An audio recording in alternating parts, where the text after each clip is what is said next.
Wow, onion dosa. My choice is always onion dosa. Vegetable dosa. It's my choice. பொடி dosa. My choice is பொடி dosa. Wow, masala dosa. It's always my choice. Dosa வகைகளில் ஒவ்வொருவருக்கும் ஒவ்வொரு choice இருக்கலாம், ஆனால் எல்லா வகை தோசைகளுக்கும் ஒரே சாய்ஸ் இதயம். டாஸ்மாக் சரக்குல கிக் இல்ல, இதுதான் இன்னைக்கு தமிழகம் தாண்டியும் ட்ரெண்ட் ஆயிட்டு இருக்க வாசகம். கள்ள சாராயத்தை ஏன் தேடி போறாங்கன்னு சட்டசபையில நூதன விளக்கத்தை கொடுத்து மொத்த தமிழகத்தையும் ஆச்சரியத்துல முழுகடிச்சிருக்காரு அமைச்சரும் அவை முன்னவருமான துரைமுருகன். அவர் அப்படி என்ன சொன்னாரு, எதுக்காக சொன்னாருன்னு பார்க்கலாம். மதுவிலக்கு சட்டத்திருத்த மசோதாவை இன்னைக்கு அமைச்சர் முத்துசாமி சட்டசபையில தாக்கல் பண்ணாரு.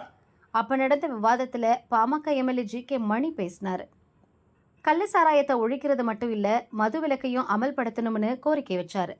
அவருக்கு பதில் கொடுத்த அமைச்சர் துரைமுருகன் மொத்த தமிழகத்தையும் தன்னை திரும்பி பார்க்குற அளவுக்கு அரிய பல தகவல்களை சொன்னாரு. அவர் பேசியது பூரண மதுவிலக்கு விஷயத்துல கருணாநிதியே இதுக்கு முன்னாடி தெளிவா பதில் சொல்லியிருக்காரு.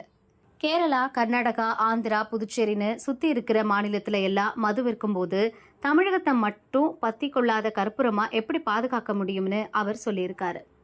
உழைக்கிறவங்களோட அசதி போக்க அவங்களுக்கு மது தேவைப்படுது.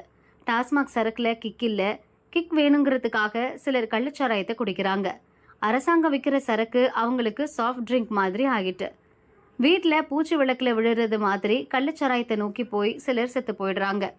அதுக்காக கள்ளச்சாராயத்தை தடுக்க தெருவுக்கு ஒரு போலீஸ் ஸ்டேஷன் திறக்க முடியுமா? மனிதனா பார்த்து திருந்தா விட்டா இதை ஒழிக்க முடியாது. கள்ளச்சாராய விற்பனைக்கு துணை போற அதிகாரிய தூக்கில போடுவோம்னு கூட சட்டம் கொண்டு வரலாம். ஆனா எல்லாத்துக்கும் ஒரு நியாயம் வேணும்ல. நடந்தது நடந்ததாவே இருக்கட்டும், இனி நடப்பது நல்லவையா இருக்கட்டும்னு பேசி முடிச்சாரு துரைமுருகன். துரைமுருகன் பேசும்போது முதல்வர் ஸ்டாலினும் சபையில தான் இருந்தாரு. தனக்கே உரிய பாணியில துரைமுருகன் பேசியிருந்தாலும் அந்த கிக் மேட்டர் இப்ப நெட்டிசன்களுக்கு நல்ல தீனியாகி போச்சு. இன்னொரு பக்கம் அரசியல் தலைவர்களும் துரைமுருகனை வறுத்தெடுக்கிறாங்க. கோபத்தோட உச்சிக்கே போன பிரேமலதா கிறுக்குத்தனமான பேச்சுன்னு வெளுத்து வாங்கியிருக்காங்க.